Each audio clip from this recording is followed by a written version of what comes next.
bienvenue sur cette émission Parole de vie. Ça fait déjà 2 semaines que le Seigneur est en train de nous faire du bien dans cette série d'émissions inspirée du livre du pasteur Yvan, Sortir des prisons intérieures.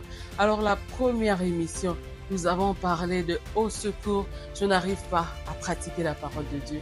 Et la deuxième émission, c'était les dégâts causés par les forteresses. Aujourd'hui, nous allons voir pourquoi l'ennemi redoute autant notre obéissance à la parole de Dieu. Est-ce que tu sais que l'ennemi redoute que tu obéisses à la parole de Dieu? Est-ce que tu sais que l'ennemi a peur que tu mettes en pratique la parole de Dieu? En voici quelques raisons. Première raison, le diable combat votre obéissance parce qu'il sait que votre Seigneur n'est pas celui que vous invoquez, mais celui à qui vous obéissez. Crier Dieu ne signifie pas qu'on le considère comme Seigneur et Sauveur. Ça prouve juste qu'on le considère comme Sauveur, un peu comme un quado. Tu as un problème de voiture, comme un dépanneur. Mais pour être considéré comme un Sauveur, on doit lui donner le pouvoir. Nous allons lire la parole de Dieu dans Romains 6, verset 16. La parole de Dieu nous dit: Ne savez-vous pas qu'en vous livrant à quelqu'un comme esclave pour lui obéir, vous êtes esclave à celui à qui vous obéissez, soit du péché qui conduit à la mort, soit de l'obéissance qui conduit à la justice? Le maître de votre vie est celui à qui vous donnez la gouverne, les rênes de votre vie. Si vous obéissez à Dieu dans un domaine et pas dans un autre, ça veut dire que votre obéissance n'est pas complète. Votre Seigneur est celui à qui vous obéissez, pas celui que vous priez, pas celui que vous invoquez, celui à qui vous obéissez. Dieu te dit de faire X chose, mais l'autre là te dit de faire Y chose, et tu fais ce que l'autre a dit. Comment tu peux dire que Dieu est ton Seigneur? Non. Pasteur Yvan dit dans le livre: si vous ne pratiquez pas sa parole et que vous persistez à croire que Jésus est votre sauveur, alors vous vous trompez vous-même. J'ai envie de dire, vous vous leurrez. Deuxième raison, le diable combat votre obéissance parce qu'il sait que celui à qui vous obéissez détermine celui à qui vous donnez le pouvoir de contrôler les événements qui vous arrivent. L'esprit à qui vous vous livrez détermine l'esprit qui a le pouvoir de déclencher et contrôler les événements qui vous arrivent, vous ainsi qu'à votre postérité. David ne savait pas qu'en commettant le péché avec Bathsheba et en faisant tuer son fidèle soldat Uri, il faisait entrer des mauvais esprits dans sa postérité, dans sa descendance. Après le péché de David, la mort est entrée. Le viol est entré. L'inimitié, la guerre entre ses fils. Au point même que l'un des fils a tué son frère et au point que l'un de ses fils a violé sa sœur, au point que l'un de ses fils a voulu prendre sa place, David. On peut juste dire: ah, c'est juste un péché. Ah, c'est juste telle chose. Mais vous ne savez pas, avec cet acte-là, ce que vous allez laisser entrer dans votre vie. Donc, aucun péché n'est à négliger. Il n'y a pas de petit péché, il n'y a pas de grand péché. Tout péché ouvre accès à des esprits méchants pour venir faire des ravages dans notre vie. Alors, faisons attention. Il y a des choses qui nous arrivent qui ne sont pas des épreuves de Dieu. Non, non. Il y a certaines choses qui nous arrivent qui sont des conséquences des mauvaises actions. La prière n'a de puissance que lorsqu'elle est accompagnée de l'obéissance à la parole de Dieu. Nous allons voir la troisième raison pour laquelle le diable redoute notre obéissance. Il combat votre obéissance parce qu'il sait que pour transformer votre vie, Dieu a besoin de votre obéissance. Dieu a besoin de votre collaboration pour transformer votre vie. Oui, c'est vrai. À chaque fois que nous demandons à Dieu de changer notre vie, à chaque fois qu'il veut nous transformer, à chaque fois qu'il veut faire quelque chose, il nous demande toujours d'obéir à une instruction.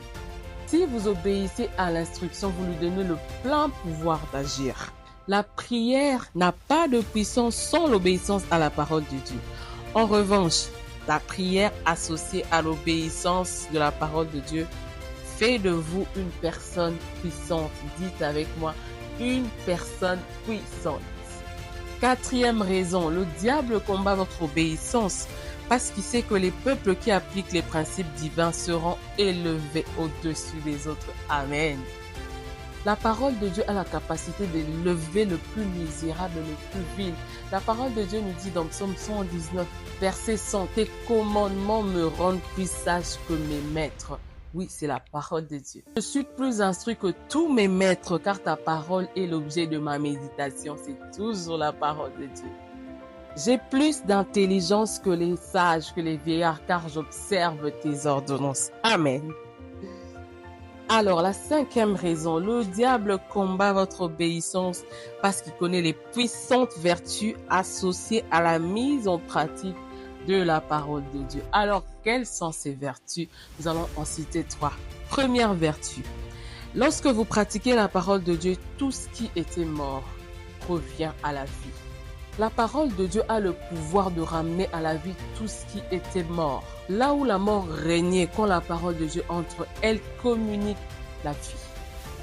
Pasteur Yvon a dit dans le livre, il n'y a aucune forme de mort qui peut continuer de régner, de prévaloir ou de subsister dès lors que la parole de Dieu est pratiquée. C'est vrai, bien-aimé. Deuxième vertu, lorsque vous pratiquez la parole de Dieu, les ténèbres disparaissent et le jour se lève sur votre vie. Tant que les principes de Dieu ne sont pas appliqués dans un domaine, ce sont les ténèbres qui règnent dans ce domaine. La parole de Dieu dans Matthieu 13, verset 25 nous dit « Mais pendant que les gens dormaient, l'ennemi vint et sema l'ivraie. » Pendant que les gens dormaient, l'ennemi en a profité pour travailler et semer une mauvaise semence dans le champ. Chaque fois que vous pratiquez la parole de Dieu dans un domaine, vous quittez les ténèbres pour faire entrer la vie dans ce domaine. Pour ça, en fait, que le diable combat notre obéissance, parce qu'il sait que dès que nous allons commencer à mettre la parole de Dieu en pratique dans quelque domaine que ce soit, les ténèbres vont laisser la place à la lumière et progressivement notre vie va être totalement transformée. Troisième raison, lorsque vous pratiquez la parole de Dieu, vous déclenchez une charge explosive capable de détruire quelques prisons qui vous retenaient. Lisons ensemble la parole de Dieu dans Jérémie 23, verset 29. « Ma parole n'est-elle pas comme un feu, dit l'Éternel, et comme un manteau qui brise la pierre ?»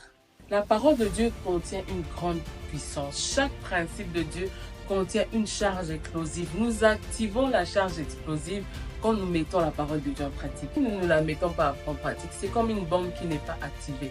Mais quand nous la mettons en pratique, elle est capable de faire sauter n'importe quelle prison. La parole de Dieu, oui, les principes de Dieu, dès que nous les mettons en pratique dans quelque domaine que ce soit, il n'y a pas de prison qui peut nous retenir. Nous sortons par la puissance de Dieu qui est contenue dans cette parole. Pasteur Yvon dit dans le livre, « Rien ni personne n'est trop grand ou trop puissant pour vous enfermer dans une fosse et vous retenir prisonnier, pourvu seulement que votre obéissance à Dieu soit totale. Quelle que soit l'intensité de vos prières, tant qu'il subsiste encore dans votre cœur des mauvais trésors de passion et de désirs charnels, votre obéissance n'est pas totale et le diable a toujours accès à votre vie. La parole de Dieu nous dit dans Proverbe 28, verset 9. Si quelqu'un se détourne pour ne pas écouter la loi, sa prière même est en horreur à Dieu. Comment on va prier, mais le Seigneur nous demande de faire X chose, on ne veut pas. Il nous demande de faire Y chose, on ne veut pas. On pense qu'on connaît tout et on va prier. Non, Dieu ne fonctionne pas comme ça. La prière fonctionne avec l'obéissance de la parole de Dieu. J'insiste. Prière plus obéissance de la parole de Dieu égale résultat redoutable. Si par exemple, après avoir passé beaucoup d'années dans le manque de pardon, dans l'amertume, dans la colère, dans le ressentiment, une personne décide d'engager la démarche du pardon, elle active la bombe qui fait sauter les verrous de l'offense, les verrous de la colère, les verrous du manque de pardon. Cette charge explosive va faire sauter les prisons dans lesquelles elle s'est retrouvée. Tu es le produit de ton passé, mais tu n'es pas obligé d'en rester prisonnier. Le passé n'est pas obligé de vous séquestrer.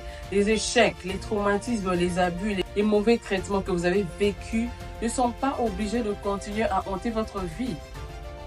L'offense est le poison le plus redoutable que l'ennemi utilise contre l'être humain pour détruire sa destinée. Mais quand nous engageons la loi du pardon, nous sommes libérés, nous faisons sauter les verrous de la prison de l'offense. L'antidote, le seul remède pour triompher de la prison de l'offense, c'est engager la loi du pardon. La ruse du diable lorsqu'il veut que votre vie tourne en rond, c'est aussi de vous pousser à mépriser ou à ne pas respecter les autorités établies. Oh, est-ce qu'on peut s'asseoir dessus? Ne pas respecter les autorités établies. Nous allons lire 3 portions des Écritures. Soyons patients. Colossiens 3, verset 20. Enfants, obéissez en toutes choses à vos parents, car cela est agréable dans le Seigneur. 1 Pierre 2, verset 18. Serviteurs, soyez soumis en toute crainte à vos maîtres, non seulement à ceux qui sont bons et doux, mais aussi à ceux qui sont d'un caractère difficile. Hébreux 13, verset 17. Obéissez à vos conducteurs et soumettez-vous à eux, car ils veillent sur votre âme en hommes qui devront rendre des comptes. La question est, pourquoi Dieu insiste-t-il pour que chaque croyant soit soumis aux autorités établies? Paul explique que obéir à l'autorité établie, c'est obéir à Dieu. On ne peut pas rendre des comptes à Dieu seul. Dieu ne nous a pas envoyés en électrons libres, car c'est lui qui a mis les autorités dans différents domaines de notre vie. Alors oui, obéir à une autorité, c'est obéir à Dieu. Pasteur Yvan dit dans le livre que le seul cas où vous ne devez pas obéir aux autorités, écoutez bien, le seul cas, c'est lorsqu'ils vous demandent de désobéir à la parole ou à une instruction de Dieu. Acte 5, verset 29. Pierre et les apôtres répondirent, il faut obéir à Dieu plutôt qu'aux hommes. Dans ce cas, oui, vous n'êtes pas obligé d'obéir à l'autorité si et seulement si ça l'encontre de la parole de Dieu ou des principes de Dieu. Cela signifie que si votre autorité vous demande de faire quelque chose dont vous n'avez pas envie, mais que cette chose n'est pas contraire à la loi de Dieu, vous devez le faire. Car obéir à cette autorité, c'est obéir à Dieu. Colossiens 2, verset 3. Tout ce que vous faites, c'est la parole de Dieu. Tout ce que vous faites, faites-le de bon cœur, comme pour le Seigneur et non pour les hommes. Et pasteur Yvan renchérit, même si ce que l'autorité vous ordonne de faire est injuste, écoutez bien ça, injuste, ou est demandé dans le but de vous humilier même là, de vous rabaisser même devant les gens, obéissez. Cette parole est dure, hein? Moi-même quand je l'ai lu à l'époque, je dis, même si on me demande de faire quelque chose qui est injuste pour m'humilier, je dois faire. Tout dans ce genre de circonstances, quand l'autorité établie abuse de sa position, que nous avons souvent tendance à nous rebeller. Alors que faire lorsque nous sommes confrontés à un abus d'autorité? Il arrivera des moments dans la vie où nous serons tous confrontés à l'injustice, à l'abus d'autorité. Mais comprenons bien que rien n'arrive par hasard. Tout a un but. La parole de Dieu nous dit dans Proverbe 16, verset 4, « L'Éternel a tout fait pour un but, même le méchant pour le jour du jugement. » Lorsque Dieu veut nous faire passer à un autre cap, à une autre étape, il nous éprouvera aussi pour voir est-ce que nous nous soumettons à l'autorité établie dans les situations difficiles. C'est bien beau de se soumettre quand tout va bien, mais quand c'est un abus d'autorité, comment on réagit? Oui, notre foi sera testée, notre humilité sera testée. La manière dont nous réagissons à ce genre de situation a un grand impact sur notre destinée.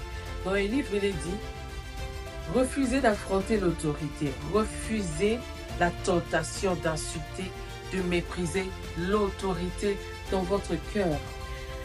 La parole de Dieu nous dit dans 1 Corinthiens 6, verset 7, je paraphrase, « Pourquoi ne supporteriez-vous pas quelques injustices ?» Généralement, on se dit, mais moi, c'est à moi. À qui il a dit ça, c'est à moi. À qui il a fait ça, des fois, on se souvient qu'on a plus de diplômes, qu'on est plus intelligent, qu'on sait plus. Mais c'est là où on est testé justement. L'autorité qui est au-dessus de toi, peut-être qu'elle est moins que toi dans certains domaines, mais est-ce que tu vas te soumettre justement? Ou bien tu vas te soumettre à une personne qui est simplement plus intelligente que toi ou plus loin que toi? Si c'est une personne qui a moins de capacité, par exemple, que toi, mais que Dieu a établi comme autorité, est-ce que tu vas te soumettre?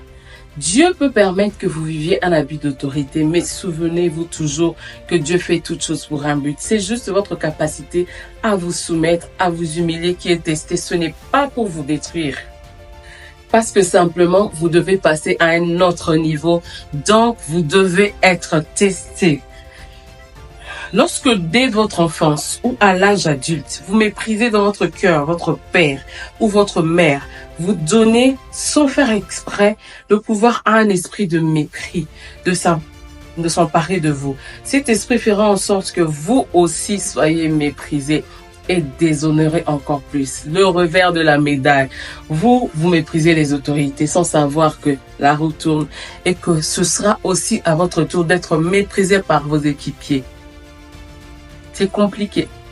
Même ceux qui étaient loyaux envers vous au départ finiront par se rebeller. Donc pour obtenir la loyauté des gens, vous serez obligé d'entamer la force, d'utiliser la force, d'utiliser la menace parce que du propre gré de ces gens, ils ne vous seront pas loyaux parce que vous n'avez pas semé la loyauté. Dans ce cas, ce qu'il faut, c'est de se repentir auprès de ces personnes.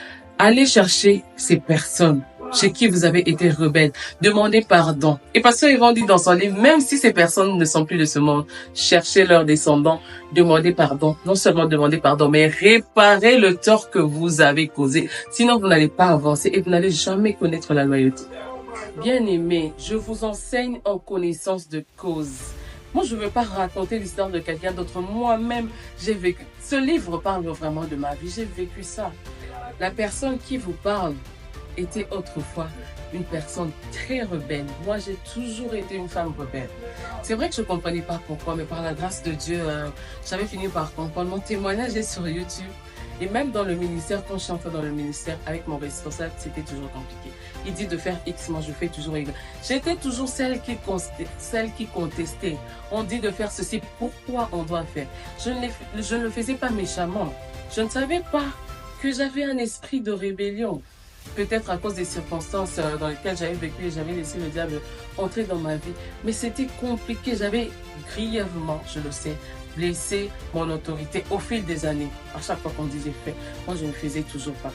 Et je venais tellement d'un contexte d'une famille où on me coinçait beaucoup. On me contrôlait pour chaque chose. Même pour une petite boucle d'oreille qui entre dans la maison, on doit savoir qui t'a donné, c'est entré comment. C'était tellement compliqué. Et j'avais tellement envie de prendre mon indépendance rapidement. Donc, arrivé à l'âge adulte et même entrant dans les ministères et que mon responsable était derrière moi, j'avais l'impression de revivre ça et je me disais plus jamais. Ce que j'ai vécu là, que je viens de vivre ça encore ici au ministère, non. Et même mon responsable me disait, même quand un homme t'approche, tu dois me dire. Je disais, mais pourquoi tout ça? Pourquoi moi? J'avais l'impression qu'il me persécutait à un moment parce qu'il n'était pas forcément comme ça avec tout le monde. Et moi, j'avais l'impression que ça limitait ma vie. Et à un moment, je me suis détachée de l'autorité. J'ai pris mon indépendance pensant qu'on me coinçait. Je voulais faire ma vie comme bon me semblait. Mais mes amis, j'ai vécu l'enfer. J'ai tourné en rond. Pendant quelques temps, j'ai tourné en rond, j'allais devant, derrière. Je n'avançais pas, rien n'allait dans ma vie. Heureusement, le Seigneur m'a permis de lire ce livre, de bénir Dieu pour l'apôtre Yvon Castani. Non, ce livre est une pépite. Sortir des prisons intérieures, j'ai commencé à lire et je suis arrivée sur la page où on parlait de l'autorité, comment certaines choses ne marchent pas dans notre vie parce qu'on a été rebelle un jour. Moi, je me demandais, mais Seigneur, moi je suis une bonne personne, pourquoi les gens me trahissent toujours? Pourquoi les gens me font toujours du mal? Pourquoi les gens me rendent toujours le mal pour le bien? Pourquoi? Parce que je sais qu'il y a la loi des correspondances ou la loi des semences, on récolte ce qu'on sème. Mais moi, j'ai jamais été méchante avec qui que ce soit. J'ai jamais fait du mal à quelqu'un. Pourquoi moi, on me fait du mal facilement? Je m'étais toujours posé la question. C'est dans ce livre que j'ai trouvé la réponse. Oui, j'ai été rebelle à mes autorités. Voilà pourquoi j'étais en train de vivre ça. Je n'ai pas été forcément méchante, mais cette rébellion avait ouvert plusieurs portes pour que les gens me trahissent et me fassent ce qu'ils voulaient. Je me rappelle avoir fermé le livre à cette page. J'ai dit, je ne peux pas continuer. Il y avait encore bon nombre de pages qui me restaient. Je me disais jamais, avant de continuer, je dois aller réparer avec mon autorité. J'ai fermé le livre, bien aimé, mon autorité le sait, peut témoigner. J'ai fermé le livre, je suis allée le chercher. J'ai demandé pardon, j'ai dit, je reconnais. On était en froid peut-être pendant 1 année, 2 ans. J'ai dit, je reconnais que je n'ai pas été une bonne fille. Je reconnais que j'ai fait ceci, cela. Je demande pardon, je me soumets. Et dès ce jour-là, je me rappelle, c'était, je crois, en janvier.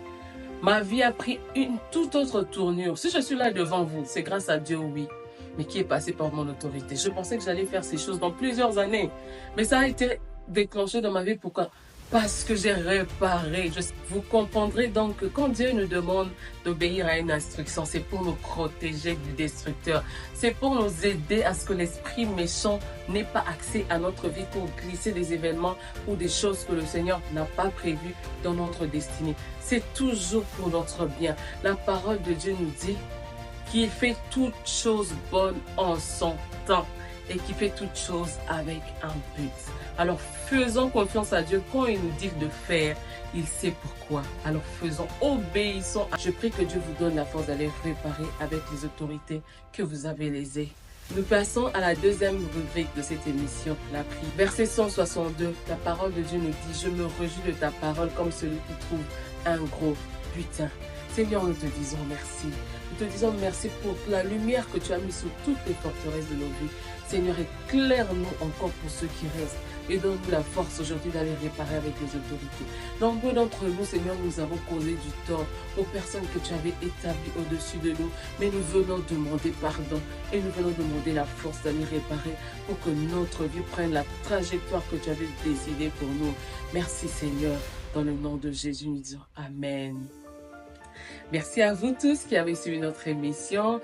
Je vous donne rendez-vous le mercredi prochain. Nous allons voir ensemble comment démolir les forteresses. Et ce sera sûrement la dernière émission. Nous allons prendre un temps de prière ensemble pour que le Seigneur définitivement renverse ces forteresses dans nos vies. Alors d'ici à la semaine prochaine, que le Seigneur nous bénisse.